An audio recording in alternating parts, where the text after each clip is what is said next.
ఏవిటీ gold cup. చెప్పేది అర్థం కాకపోతే రుచి చూస్తే మరోలేనిది.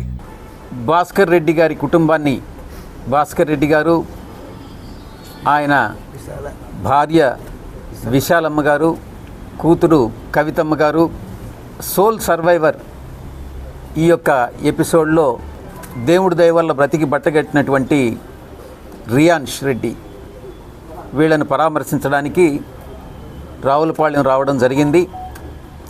భాస్కర్ రెడ్డి గారు అన్ని వివరాలని వివరించడం జరిగింది. ఈ యొక్క సాదిక్ అనేటటువంటి వ్యక్తి ఒక సాధారణమైనటువంటి నేరస్తుడు కాదు, ఇతను కరుడుగట్టినటువంటి నేరస్తుడు. నాకున్న సమాచారం ప్రకారం సాదిక్తో పాటు మరో 9 మంది అదే సామాజిక వర్గానికి చెందినటువంటి వ్యక్తుల ముఠ, అంటే మొత్తం ఒక 10 మంది ఒక టెర్రరిస్టుల ముఠ. దురదృష్టవశాత్తు ఈ 10 మంది కూడా ముస్లిం మతానికి చెందినటువంటి వాళ్ళుగా సమాచారం వస్తూ ఉంది. ఈ యొక్క సాదిక్ వల్ల ఒక రెడ్డి కుటుంబం, హిందూ మతంలో ఉన్నటువంటి ఒక రెడ్డి కుటుంబం, ఒక బీసీ సామాజిక వర్గానికి చెందినటువంటి ఒక కుటుంబం మనకు తెలిసి ఈరోజు ఈ యొక్క ప్రపంచాన్ని వీడి వదిలి వెళ్ళిపోవడం జరిగింది. ఈ యొక్క కుటుంబం కాకుండా ఈ సాదిక్ నేతృత్వంలో ఉన్నటువంటి ముఠ, 10 మంది ముఠ కాకినాడ పరిసర ప్రాంతాల్లో ఉన్నటువంటి ఒక 15 కుటుంబాలని ఇదే విధంగా వేధించి ఈ యొక్క హిందూ మతానికి చెందినటువంటి మహిళలందరినీ కూడా వాళ్ళ ఆస్తులు, ఆ కుటుంబంలో ఉన్నటువంటి ఆస్తులను లాక్కోవడం, వాళ్ళని మత మార్పిడికి కోసం ప్రయత్నించడం, ఇదంతా కూడా సమాచారం మనకు అందుతూ ఉంది. కానీ పోలీసు వ్యవస్థ నుంచి ఇప్పటి వరకు కూడా ఈ యొక్క కుటుంబానికి, అంటే నూకరాజు గారి కుటుంబానికి, నూకరాజు గారి భార్య మీనా గారు, నూకరాజు గారి కూతురు సౌజన్య, వీళ్ళ ముగ్గురు మాత్రం చనిపోయినటువంటి విషయం, వీళ్ళు బాధితులు అన్నటువంటి విషయం మాత్రమే తెలియవస్తుంది. కానీ కాకినాడ పరిసర ప్రాంతాల్లో, రాజమండ్రి పరిసర ప్రాంతాల్లో 15 కుటుంబాలు, హిందూ కుటుంబాలు, బాధిత కుటుంబాల నుంచి సమాచారం ఇంతవరకు పోలీసుల నుంచి కూడా బయట రాకపోవడం అన్నటువంటిది దురదృష్టకరం. ఈ యొక్క సాదిక్, సౌజన్య, జగదీశ్వర్ రెడ్డి వీళ్ళ ఆస్తుల్ని, అంటే స్థిరాస్తుల్ని కానీ, వాళ్ళ ఫోన్లు కానీ, వాళ్ళ బ్యాంకు లాకర్లు కానీ, ఆమెకు సంబంధించినటువంటి బంగారం కానీ, వాళ్ళ ఇంటి తాళం కానీ, వాళ్ళ హస్బెండ్ యొక్క ఫోన్, అంటే జగదీశ్వర్ రెడ్డి ఫోన్ కానీ, ఎస్బీఐలో ఉండేటటువంటి లాకర్ కీస్ కానీ, పనసపాడులో ఉన్నటువంటి ఒక స్థలం ఏదైతే ఉందో ఆ స్థలాన్ని కూడా సాదిక్ రాయించుకున్నట్టుగా, అది ఈ యొక్క పనసపాడులో ఉన్నటువంటి స్థలం నూకరాజు గారికి సంబంధించింది. ఈ ఆస్తులన్నింటినీ కూడా సాదిక్ రాయించుకున్నాడు. ఈ ఆస్తులతో పాటు భాస్కర్ రెడ్డి గారి తండ్రి అంటే పిత్రార్జితమైనటువంటి ఒక 40 సెంట్లు కమర్షియల్ భూమి, ఈ యొక్క ప్లేస్లో రావులపాలెంలో ఉన్నటువంటి భూమిని కూడా జగదీశ్వర్ రెడ్డికి ఇస్తే, జగదీశ్వర్ రెడ్డి దగ్గర నుంచి సౌజన్యకి వెళితే సౌజన్యమ్మ దాన్ని బలవంత పెట్టి సాదిక్ రాయించుకున్నటువంటి సమాచారం కూడా మనకు తెలియవస్తూ ఉంది. అంటే ఇంచుమించు బంగారం 2 కోట్లు, క్యాష్ నగదు రూపంగా 2 కోట్లు, ఈ యొక్క రావులపాలెంలో ఉన్నటువంటి ఆస్తి 10 కోట్ల రూపాయల ఆస్తి 40 సెంట్లు, పనసపాడులో ఉన్నటువంటి ఆ యొక్క భూమి విలువ తెలియదు. ఆ భూమిని మొత్తాన్ని, బ్యాంకు లాకర్స్తో పాటు మొత్తం జగదీశ్వర్ రెడ్డికి ఎంతైతే ఇన్సూరెన్స్ వచ్చిందో ఆ ఇన్సూరెన్స్ అమౌంటు, మొత్తం ప్రాపర్టీస్ని అన్నిటినీ కూడా తను రాయించుకొని ఈ యొక్క కుటుంబానికి తీవ్రమైనటువంటి ద్రోహం చేయడం జరిగినట్టుగా తెలుస్తూ ఉంది. ఈ యొక్క సౌజన్య, ఆమె కొడుకు రియాన్ష్ రెడ్డిని ఇతను అనేకమైనటువంటి ఇబ్బందులకు గురి చేస్తుంటే ఆ విషయాన్ని జగదీశ్వర్ రెడ్డికి తెలిస్తే జగదీశ్వర్ రెడ్డి అతన్ని ఎందుకనని ప్రశ్నిస్తే జగదీశ్వర్ రెడ్డిని కూడా కొట్టినట్లుగా మనకు సమాచారం తెలుస్తుంది.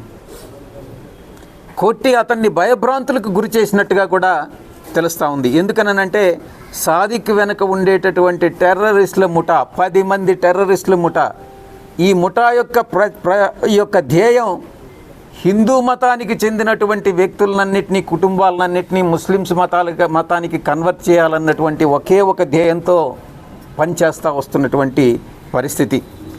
ఇక జగదీశ్వర్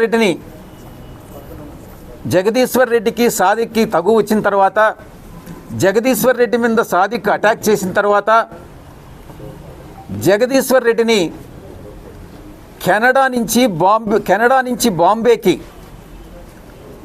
ఒక డేంజరస్ కెమికల్ని, స్లో పాయిజన్ తీసుకొచ్చి దాన్ని ఆ యొక్క సెంటర్ ఏంటిది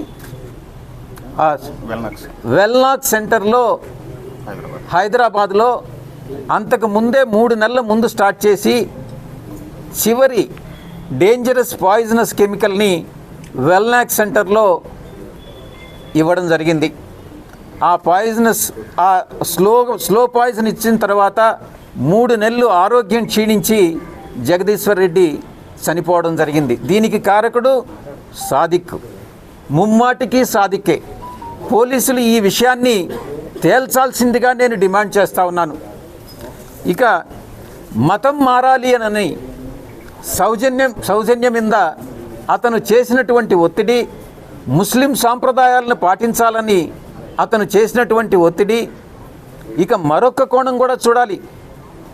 రియాన్ష్ రెడ్డి అనేటటువంటి పిల్లవాడు హిందూ మతానికి చెందినటువంటి వాడు కాబట్టి అతనికి రైఫల్ షూటింగ్ నేర్పించి, ఆ రైఫల్ షూటింగ్ నేర్పించిన తర్వాత హిందూ మతం పేరుతో రియాన్ష్ రెడ్డిని వాడుకొని తన మతానికి ఎలా ఉపయోగించుకోవాలి అన్నటువంటి ఒక టెర్రరిస్ట్గా మార్చాలన్నటువంటి ఉద్దేశం కూడా సాదిక్లో ఉన్నది అన్నటువంటి విషయాన్ని ఆ పిల్లవాడే చెప్తా ఉన్నాడు. స్వయంగా ఆ పిల్లవాడే నాకు చెప్పినటువంటి విషయం. భాస్కర్ రెడ్డి గారు కూడా ఆ మాటే చెప్తా ఉన్నారు. అంటే ఇంత దుర్మార్గపు గ్రూపుని ఇక్కడ కాకినాడలో పెట్టుకొని ఈ యొక్క తెలుగుదేశం పార్టీ, నేను పార్టీని విమర్శించట్లేదు, ఈ యొక్క ప్రభుత్వం ఏం చేస్తుంది అన్నటువంటి విషయాన్ని నేను ప్రశ్నిస్తూ ఉన్నా. ఒక బీసీ కుటుంబం మొత్తం ఆత్మహత్యకి కారణమైనటువంటి వ్యక్తి ఈ సాదిక్ అనడంలో ఎటువంటి సందేహం లేదు. ముఖ్యంగా ఇంకొక విషయం కూడా చెప్పుకోవాలి. సాదిక్ పదే బెదిరించేటప్పుడు, జగదీశ్వర్ రెడ్డిని బెదిరించేటప్పుడు కానీ, సౌజన్యను బెదిరించేటప్పుడు కానీ, భాస్కర్ రెడ్డి గారిని బెదిరించేటప్పుడు కానీ, నూకరాజు గారిని బెదిరించేటప్పుడు కానీ, ప్రతి సమయంలో కూడా నాకు ఎస్పీ గారు తెలుసు, నాకు పోలీస్ డిపార్ట్మెంట్లో ఎస్పీ గారి దగ్గర పనిచేసేటటువంటి 2 పోలీసులు నాకు సహకరిస్తున్నారు, నేను వాళ్ళ సహకారంతో మీ మీద దొంగ కేసులు పెడతాను, మీ కేసులకి దానికి సంబంధించినటువంటి ఆధారాలను కూడా నేను క్రియేట్ చేస్తానని పదే బెదిరించినట్లుగా కూడా ఆయన సమాచారం ఇస్తూ ఉన్నారు. ఇక రియాన్ష్ని ఒక సందర్భంలో జగదీశ్వర్ రెడ్డిని అటు సౌజన్యని బెదిరించేదానికి నేను రియాన్ష్ని టెర్రరిస్టులకు అప్పగిస్తాను అని బెదిరించడం కూడా బ్లాక్మెయిల్ చేసినట్టుగా కూడా తెలుస్తూ ఉంది. 1 కాదు 2 కాదు 10 నేరాలు కాదు, ఒక 100 నేరాలు కలిపితే ఎవరైతే ఒక వ్యక్తి తయారవుతాడో అటువంటి వ్యక్తి సాదిక్ అనడంలో సందేహమే లేదు అని నేను చాలా విశ్వసనీయతతో చెప్తా ఉన్నా. నేను ఒక్కటే అడుగుతా ఉన్నా, చంద్రబాబు నాయుడు గారు మీరు ఏం చేస్తూ ఉన్నారు? నేను రాజకీయం చేయట్లేదు. జగన్మోహన్ రెడ్డి గారు మీరేం చేస్తూ ఉన్నారు ప్రతిపక్షంలో కూర్చొని? ఇక్కడ ఆంధ్ర రాష్ట్రంలో గతంలో ఎన్నడూ లేని విధంగా లవ్ జిహాద్ అన్నటువంటిది ఇక్కడికి తీసుకొచ్చి, అది మనం ఎక్కడో విన్నాం, కేరళ రాష్ట్రంలో విన్నాం, లేకుంటే ఇంకొక రాష్ట్రంలో నార్త్ ఈస్ట్లో విన్నాం. ఎప్పుడు కూడా ఆంధ్ర రాష్ట్రంలో లవ్ జిహాద్ అన్నటువంటిది లేదు. కానీ ఈరోజు లవ్ జిహాద్ పేరుతో మత మార్పిడులు జరుగుతూ ఉంటే నేను ఇప్పుడు 2024 అని చెప్పట్లేదు, 2019 నుంచి కూడా మత మార్పిడులు జరుగుతూ ఉంటే మీరందరూ కూడా గత ప్రభుత్వం కానీ ఈ ప్రభుత్వం కానీ స్పెక్టేటర్స్గా ఒక నిలబడిపోవాల్సినటువంటి పరిస్థితి ఎందుకు వస్తూ ఉంది? మీరు ఎందుకు ఈ రకంగా స్పెక్టేటర్స్గా మీరు నిలబడిపోతూ ఉన్నారు? నేను చంద్రబాబు గారిని ఒకటే అడుగుతా ఉన్నా, ఇంత జరిగిన తర్వాత కూడా సాదిక్ అక్కడ దొరికాడు. సాదిక్ విషయంలో ఎటువంటి లీనియన్స్ ఉండాల్సినటువంటి అవసరం లేదు. సాదిక్ చుట్టూ ఉన్నటువంటి 10 మంది కూడా ఆ యొక్క గ్రూప్ సభ్యులందరినీ కూడా పట్టుకోవాలి. మీకు చేత కాకుండా ఉంటే, ఆంధ్ర రాష్ట్ర పోలీసులకి చేత కాకుండా ఉంటే మీరు కేసును సిబిఐకి అప్పగించండి. భాస్కర్ రెడ్డి గారు ఒకటే కోరుకుంటా ఉన్నారు, నా మనవడు రియాన్ష్ రెడ్డికి ఈరోజు భద్రత లేదు, ఎవరు ఎప్పుడైనా అటాక్ చేయొచ్చు, నాకు భద్రత కల్పించండి, నా మనవడికి భద్రత కల్పించండి అని ఆయన పదే వేడుకుంటా ఉన్నాడు. కానీ ఇప్పటికి కూడా పోలీసుల నుంచి స్పందన లేదు, ప్రభుత్వం నుంచి స్పందన లేదన్నటువంటి విషయాన్ని తెలుస్తూ ఉంది.